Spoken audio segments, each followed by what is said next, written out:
Good evening, everybody. The Music Band is back, bringing smiles to the faces, knowledge to the people, and most importantly, music to the masses. And I am back with another Are You In? I am a little bit behind on schedule this week. It's been pretty busy at work, and as well as trying to find a new place to live, and a lot of small things coming together to become bigger problems. But I will be here with 4 videos this week, 3 Are You Ins and 1 5-minute theory. So get ready for that. Tonight we are going over a weirder album, but one that shouldn't be surprising from this particular band. We are looking at the Flaming Lips' newest album entitled King's Mouth. The Flaming Lips are an alt-rock, psychedelic rock, experimental rock, post-punk band from Oklahoma City, Oklahoma, with members including Wayne Coyne on lead vocals, guitars, keyboards, theremin and backing vocals, Michael Evans on bass, keyboard, and backing vocals, Steven Droudst on guitar, keyboards, bass, drum, backing and lead vocals, Derek Brown on guitar, keyboards, percussion, and backing vocals, Jake Ingalls on keyboards and guitars, Matt Duckworth on drums, percussion, keyboards, and backing vocals, and Nick Lay on percussion and drum samples. I've talked about this band before when I looked at their previous album, Oxymlody. They have been around for almost 35 years now in many different forms and have had some pretty monumental albums. Biggest one, of course, being Yoshimi Battles the Pink Robots. However, my dive into this band didn't start until The Terror in 2013. Not their previous album, but the one before that. What I have found with this band is they are very zany, very over the top in a lot of ways, just very weird all around. And I haven't listened to any other albums since then, but I will say that this band has drawn me in with their weirdness. Oxymlody was a trip, but it did have some interesting moments and ones that I found really fun. So of course I was going to come back to this band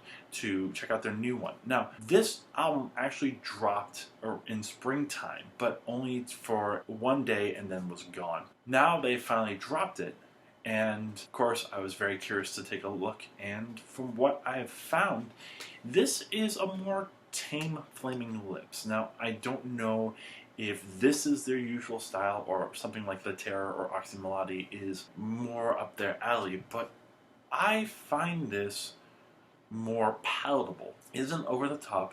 It does, of course, still have a weird story, and one that apparently is their first true concept album. I honestly had no idea. The story behind this is a weird one. It's about a baby that was born a prince and was a giant baby. Because it was giant, the queen died giving birth. This baby had a giant head, and one night it sucked in all of the universe. He became a king, and he was a gracious king, but unfortunately he passed away because he saved the town from an avalanche that was going to wreck the whole entire town. The people mourned their king's death and decided to cut off his head, because that's where the universe was, and dip the head in steel with the mouth open so that they could live in the king's mouth, which was the universe. It feels like a children's story, but definitely more gruesome children's story. Apparently this is part of an art exhibit that Wayne Coyne had created. I find the idea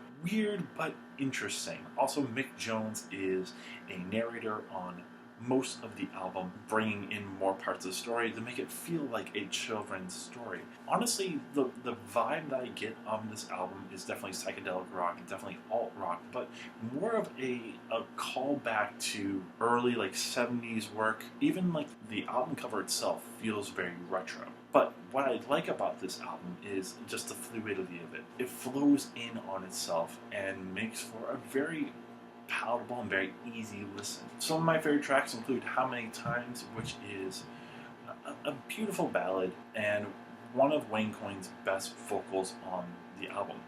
The counting part's a little bit weird, and there are some weird parts at the end, but I like the arrangement. I love the melodies on this song, and it makes for one of the more palatable and more enjoyable listens. Giant Baby, very atmospheric and just fun. It's another one of these that just has a very fun and very simplistic arrangement, and also melody. A lot of this album is very simplistic, very atmospheric, and it just makes for a more simplistic yet still very enjoyable listen. Also, some of my favorites, All for the Life of the City, much more alt rock and folk rock than some of the other cuts on this album. The call and response sections in the chorus is very nice. It does have some electronic parts at the end, which are a little bit weird, but it does transition into the next song, which is Fiddaloo Dum Beetle Da. As you can see, this is a little bit weird, but this one is more funky and more electronic rock, and it just is really weird in the lyrics, but just really fun. Rounding out my favorite songs, you got Electric Fire, which is this really powerful, atmospheric, interlude-ish song that just fits the narrative of what is going on, where the king is literally digesting, consuming the universe. It just makes for just one of the more powerful songs on the album. The background vocals are pretty comical, but overall the song itself is really interesting. And then the closer, How Can a Head, is another just simple and very poignant song. A beautiful way of ending the album. The melody is really nice, and the piano parts are really cool too. In terms of cons, there are a couple that do show up. The interludes themselves are usually pretty good and pretty atmospheric. Mother Universe is a nice interlude and fits the name of the song very well. And Dipped in Steel and We Don't Know How, We Don't Know Why do what they need to. Dipped in Steel feels very much like a beginning of a 70s prog song, and We Don't Know How, We Don't Know Why is just an opener for the whole entire album. Funeral Parade, I find, in terms of the interludes, is very annoying. The bass part feels very much like a parade, but the electronic chorus vocals is just really annoying to me. Other things I find a little bit weird, Mouth of the King goes a little bit too long. It has some interesting electronic beats. The simplistic folky ideas are nice as well, and the harmonies are decent, but it just goes on a little bit too long for me. And then The Sparrow is one of these more simplistic songs that channels both acoustic and then electronic parts, but the melody isn't as interesting, and again, it's something that you've heard before. A lot of the stuff doesn't branch out from the electronic and folky ideas, but overall, I find the journey very brief and really enjoyable.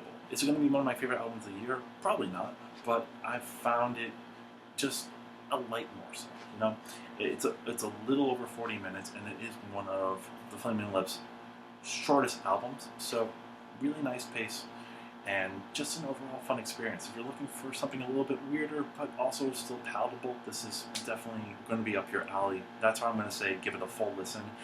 Yeah, there are some weaker parts on the album, but it doesn't ever take away from the experience that you are having. This really weird and silly story, and I find it fun, and I hope you will as well. But that is my time. Thank you so much for watching. Let me know if you love or hate this album and your reasons why. Let me know other albums from 2019 that you'd like me to review. Share this with your friends, and most importantly, subscribe to my channel so that I know that you enjoy what I'm doing and also want to see more of what I can do to make this channel bigger and better. So, I will be back tomorrow with another Are You In? But until then, this is Music Fan, and I'm signing off.